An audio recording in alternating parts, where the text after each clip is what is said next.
साल था, इसलिए उन्होंने सिंगर किए हस्तीनाथ। भारत माता की जय, भारत माता की जय, भारत माता की जय, वंदे मातरम, वंदे मातरम। ਸੁਤੰਤਰਤਾ ਦਿਵਸ ਜਾਂ ਗਣਤੰਤਰ ਦਿਵਸ ਦੇਸ਼ ਦੇ ਜੰਗੀ ਨਾਇਕਾਂ ਦੀਆਂ ਬਹਾਦਰੀ ਦੀਆਂ ਕਹਾਣੀਆਂ ਨੂੰ ਯਾਦ ਕਰਨ ਲਈ ਕਾਫੀ ਨਹੀਂ ਹੈ। ਹਰ ਰੋਜ਼ ਭਾਰਤ ਦੇ ਸ਼ਹੀਦਾਂ ਅਤੇ ਜੰਗੀ ਨਾਇਕਾਂ ਦੀ ਬਹਾਦਰੀ ਦੀ ਨਵੀਂ ਕਹਾਣੀ ਸਾਹਮਣੇ ਆਉਂਦੀ ਹੈ, ਜਿਸ ਅੱਗੇ ਪੂਰਾ ਦੇਸ਼ ਸਿਰ ਝੁਕਾਉਂਦਾ ਹੈ। ਅਜਿਹਾ ਹੀ ਇੱਕ ਨਾਇਕ ਹਿਸਾਰ ਦਾ ਰਹਿਣ ਵਾਲਾ ਭਾਰਤੀ ਸੈਨਾ ਵਿੱਚ ਤੋਪਚੀ ਰਿਹਾ ਦੀਪ ਚੰਦ ਹੈ, ਜੋ ਫੌਜ ਦੇ 3 ਮੁੱਖ ਆਪਰੇਸ਼ਨਾਂ ਆਪਰੇਸ਼ਨ ਰਕਸ਼ਕ, ਆਪਰੇਸ਼ਨ ਫਤਿਹ ਕਾਰਗਿਲ ਅਤੇ ਆਪਰੇਸ਼ਨ ਪਰਾਕਰਮ ਸਮੇਤ ਫੌਜ ਦੇ ਕਈ ਆਪਰੇਸ਼ਨਾਂ ਦਾ ਨਾਇਕ ਰਿਹਾ ਹੈ ਅਤੇ ਆਪਣੀਆਂ ਤੋਪਾਂ ਨਾਲ ਬੋਫੋਰਸ ਸਮੇਤ ਦੁਸ਼ਮਣਾਂ ਤੇ 15,000 ਤੋਂ ਵੱਧ ਗੋਲੇ ਦੁਸ਼ਮਣ ਦੀ ਸੈਨਾ ਤੇ ਸੁੱਟੇ। ਕਾਰਗਿਲ ਯੁੱਧ ਵਿੱਚ ਹੀ ਉਹਨਾਂ ਨੇ ਪਹਾੜੀਆਂ ਦੇ ਪਿੱਛੇ ਸੁੱਟੇ ਗਏ 10,000 ਗੋਲੇ ਦਾਗ ਕੇ ਦੁਸ਼ਮਣ ਫੌਜ ਦੀਆਂ ਅਮ ਚੌਕੀਆਂ ਨੂੰ ਉਡਾ ਕੇ ਜੰਗ ਜਿੱਤਣ ਵਿੱਚ ਅਹਿਮ ਭੂਮਿਕਾ ਨਿਭਾਈ ਸੀ।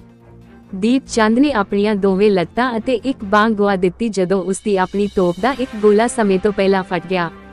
ਉਸ ਦਾ ਪੂਰਾ ਢਿੱਡ ਵੀ ਫਟ ਗਿਆ ਸੀ, ਪਰ 3 ਸਾਲ ਦੇ ਇਲਾਜ ਤੋਂ ਬਾਅਦ ਅੱਜ ਉਹ ਸਿਹਤਮੰਦ ਹੋ ਗਿਆ ਹੈ। ਪਰ ਦੇਸ਼ ਪ੍ਰਤੀ ਜਨੂੰਨ ਕਾਰਨ ਉਸ ਦੀਆਂ ਦੋਵੇਂ ਲੱਤਾਂ ਨਾ ਹੋਣ ਦੇ ਬਾਵਜੂਦ ਉਸਦੇ ਕਦਮ ਅਜੇ ਤੱਕ ਨਹੀਂ ਰੁਕੇ।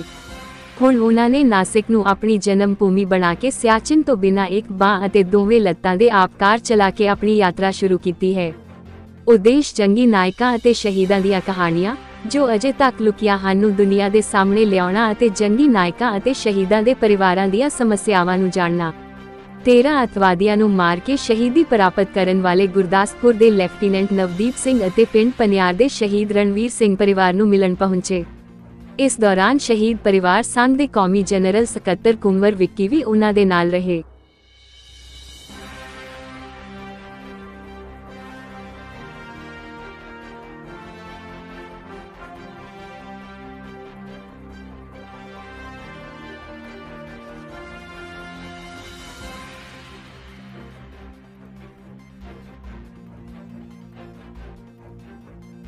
भारत, मैं नायक दीपचंद 1889 मिसाइल रेजिमेंट कारगिल पंचग्रामी गांव पावड़ा हिसार हरियाणा का रहने वाला हूं और अभी फ़िलहाल मैं नासिक महाराष्ट्र में रह रहा हूं। मेरी कहानी का उद्देश्य यही है कि जो हमारी अभी यात्रा निकली है, मैं देवलाली से द्रास होते हुए सिचिन ग्लेशियर तक एक मॉडिफिकेशन कार किया हुआ है। उस कार के अंदर सभी शहीद परिवारों से मिलने के लिए निकले हैं हम लोग, और जितने भी हमारे हीरोज़ की जो हमारी मेमोरियल बने हुए हैं उनको नमन करने के लिए निकले हुए हैं। ये मेरा बम ब्लास्ट हो गया था ऑपरेशन पराक्रम के अंदर 17 नवंबर 2002 को, जब हम अनलोडिंग कर रहे थे यूनिट के अंदर ही। उससे पहले मैंने ऑपरेशन विजय भी लड़ा है कारगिल का। उससे पहले ऑपरेशन रक्षक जो जम्मू एंड कश्मीर में आतंकवादी के साथ मुठभेड़ होती है, वहाँ पर भी मैंने भाग लिया हुआ है। तो 3 पराक्रम मैंने भाग लिए हुए सर। क्या करते थे आर्मी में आप? आर्मी में तोपची था सर, तोप में घोड़े चलाना, तोप को चलाना, ये मेरा काम था सर।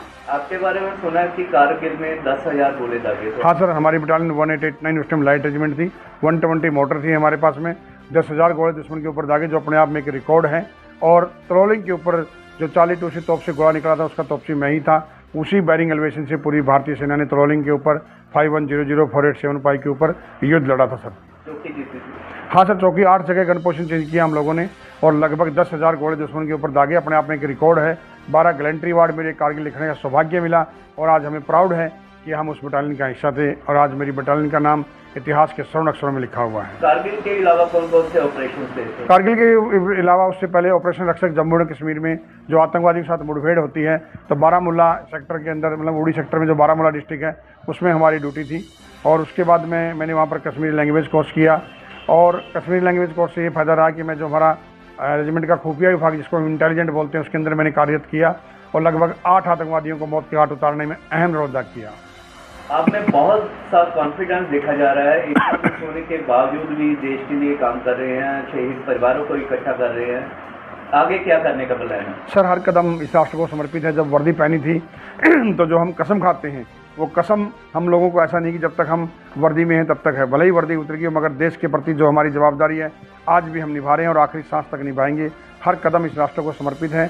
आज भी जो हमारे युवा हैं वो जागरूक नहीं है देश के प्रति। खाली भारत माता की जय बोलने से कुछ नहीं हो सकता है, उनके परिवारों तक मिलना चाहिए जिन्होंने इस देश की रक्षा करते हुए अपना सर्वोत्तम बलिदान दे दिया था। आज भी गुमनाम की ज़िंदगी में वो जी रहे हैं। तो मेरा सभी से यही अनुरोध है कि जितने भी हीरोज हैं हमारे, जिन्होंने निस्वार्थ इस मातृभूमि के लिए बलिदान देके गए हैं, उनकी कहानियाँ सुनिए, उनके परिवारों से मिलिए। ये मुहिम मैंने शुरू की है और मैं चाहता हूँ कि जितने भी युवा हैं या देश की जो 144 करोड़ जनसंख्या है इस मुहिम के अंदर हिस्सा बने, ताकि आने वाली पीढ़ी को भी एक अनुभव रहे और उन परिवारों को भी रहे कि कोई बात नहीं, एक हमारा सदस्य चला गया, कोई बात नहीं, पूरा देश आपके साथ में है। ये मातृभूमि, ये जन्मभूमि, ये कर्मभूमि हमेशा ही उनको नमन करती रहेगी।